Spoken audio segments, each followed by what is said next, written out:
One nice feature of any ebook or report is a table of contents that you can click on the chapter title or page number and you'll be taken to that page. Now, some ebooks will already have this in place, but as you make your edits to that ebook, you might inadvertently move things around, and what was on page 10 has now been pushed down to page 13 and so on. So even if the ebook has a clickable table of contents, you will need to know how to edit it, or if there is not a table of contents at all, you'll need to know how to create a new one.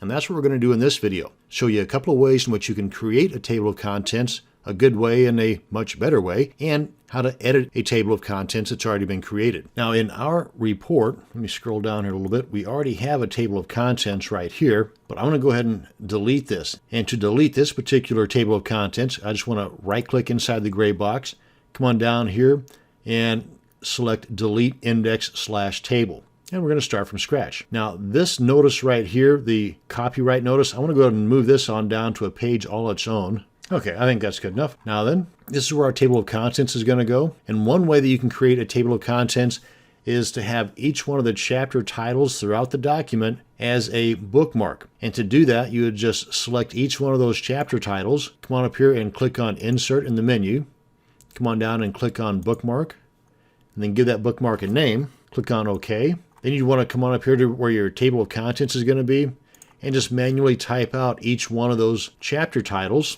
for example, and then select that chapter title, come on up to the hyperlink icon, left click on that, and make sure that over here on the left that document is selected. And then the second item down, target in document, over to the right of that, go ahead and click on this bullseye looking thing. And then in this pop out, go ahead and select the plus sign to the left of bookmarks, and then click on the name of the bookmark associated with that particular chapter title. And then click on apply, and then click on close. And there you are. And of course you want to put out the page number and all that, but that's just really too time consuming for me. So let's go ahead and undo all of that. And now for the easier way. In this example, all you have to do is make sure that all the chapter titles have the same styling. And you come up here to the top left corner in this drop-down box and select the one that you want for each one of those chapter titles.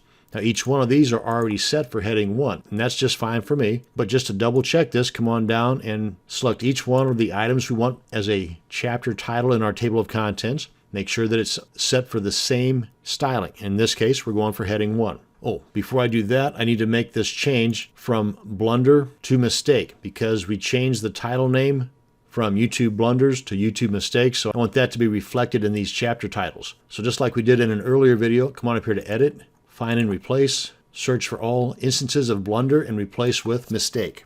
Replace all, and we're good. Now then, get on back to all of our chapter titles, make sure that they're all set for heading 1, and they all are because that was a correct table of contents that I deleted earlier, but I also want to add to that this last page that I created called Notes. So with that selected, come on up here to the styling drop-down box and select heading 1. So I want that to be added to our table of contents as well. Now then we come all the way back up to where our table of contents is going to be. Put the cursor where we want it to be. Come on up to Insert. Come on down to Indexes and Tables. And in the flyout, click on Indexes and Tables. Then over here on the right side, click on Entries. And in this white section here to the left of the letter E for entry, put the cursor, just click in there. Then come on over here to the right and click on the hyperlink button. And then I want the entire line clickable. What I mean by that is the name of the chapter all the way over to the and including the page number. I want all that to be clickable. So to the right of this pound sign or page number symbol, I want to click inside of that white box there and then click on the hyperlink. And that's it. Click on OK. And there we are. As you can see, this entire thing is clickable now. And if we move on down, you can see that Notes was also added and all the pages are properly set. But if we were to, let's say, do some more editing and find out that the page numbers have been changed, let me just come on back up here to Insert, Manual Break, Page Break, OK. And now the Notes is on page 20. Well, to edit this, as you can see, it's still on page 19. To edit this or to update it, just right-click anywhere inside that box and left-click on Update Index/Table, and it's automatically updated that quick. Now, this is using OpenOffice Writer. If you want to know how to create a table of contents with clickable links using Microsoft Word, all you have to do is go over to YouTube, type in the search box, how to create a table of contents in Word, and you'll have a little over 3,000 results pop up. So it's not difficult at all to figure that out. And that's going to bring us to the end of this video on creating and or editing a clickable table of contents using OpenOffice Writer. Thanks for watching, and you have a great day.